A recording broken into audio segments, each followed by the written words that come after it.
حضرت عائشہ رضی اللہ تعالیٰ عنہا سے مروی ہے کہ ایک دن حضرت محمد صلی اللہ علیہ وآلہ وسلم حضرت خدیجہ کا ذکر کر رہے تھے کہ میں نے کہا، اے اللہ کے نبی، اکثر اس بڑی بیوی کا ذکر کیوں کرتے رہتے ہو؟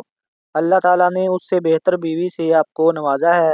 حضرت عائشہ فرماتی ہیں کہ جب میں نے یہ بات کہی تو آپ صلی اللہ علیہ وآلہ وسلم کا چہرہ مبارک سرخ ہو گیا۔ مجھے علم ہو گیا تھا کہ آپ کو میری یہ بات اچھی نہیں لگی۔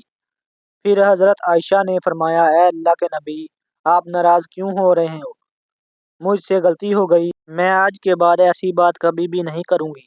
آپ صلی اللہ علیہ وآلہ وسلم نے حضرت عائشہ رضی اللہ تعالیٰ عنہا کو معاف کرتے ہوئے فرمایا کہ حضرت خدیجہ رضی اللہ تعالیٰ عنہا کو میں کیسے بھول سکتا ہوں؟ خدیجہ نے میرا ساتھ اس وقت دیا جب ہر طرف سے کفار مجھے تکلیف اور مشکلات پہنچا رہے تھے۔ خدیجہ اس وقت میرا سہارا بنی جب مشرکین میری جان لینے کے پیچھے پڑے ہوئے تھے۔ تمام بیویوں سے آپ صلی اللہ علیہ وآلہ وسلم اپنی پہلی بیوی حضرت خدیجہ رضی اللہ تعالیٰ عنہا کو اکثر یاد کرتے رہتے تھے۔ ان کے لیے اللہ تعالیٰ سے مغفرت کی دعا کیا کرتے تھے۔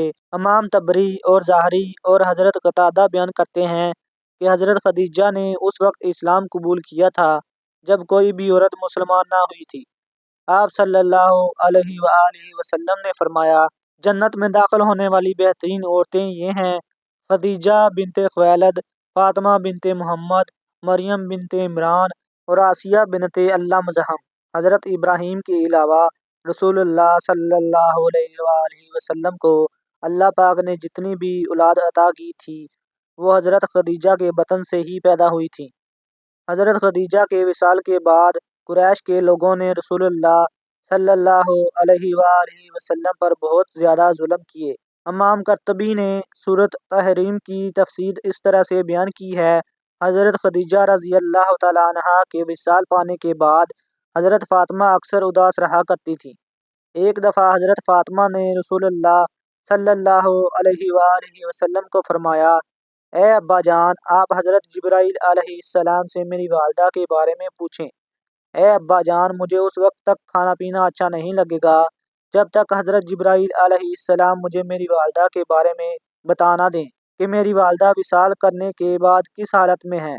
آپ صلی اللہ علیہ وآلہ وسلم نے حضرت جبرائیل سے حضرت خدیجہ کے بارے میں پوچھا تو حضرت جبرائیل علیہ السلام نے فرمایا کہ اپنی پیاری بیٹی حضرت فاطمہ کو فرما دیں کہ حضرت خدیجہ رضی اللہ تعالیٰ عنہا حضرت سیدہ سارہ علیہ السلام اور حضرت سیدہ مریم علیہ السلام کے ہمراہ جنت میں بڑی شان و شوکت کے ساتھ رہ رہی ہیں۔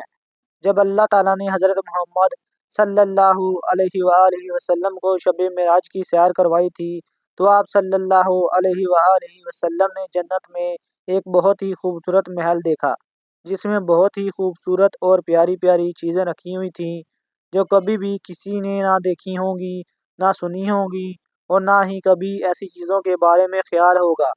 یہ محل دیکھ کر آپ صلی اللہ علیہ وآلہ وسلم نے حضرت جبرائیل علیہ السلام سے دریافت کیا کہ یہ محل کس لیے بنایا گیا ہے تو حضرت جبرائیل علیہ السلام نے فرمایا، اے اللہ کے نبی، یہ محل اللہ تعالیٰ نے حضرت خدیجہ رضی اللہ تعالیٰ عنہا کے لیے تیار کروایا ہے۔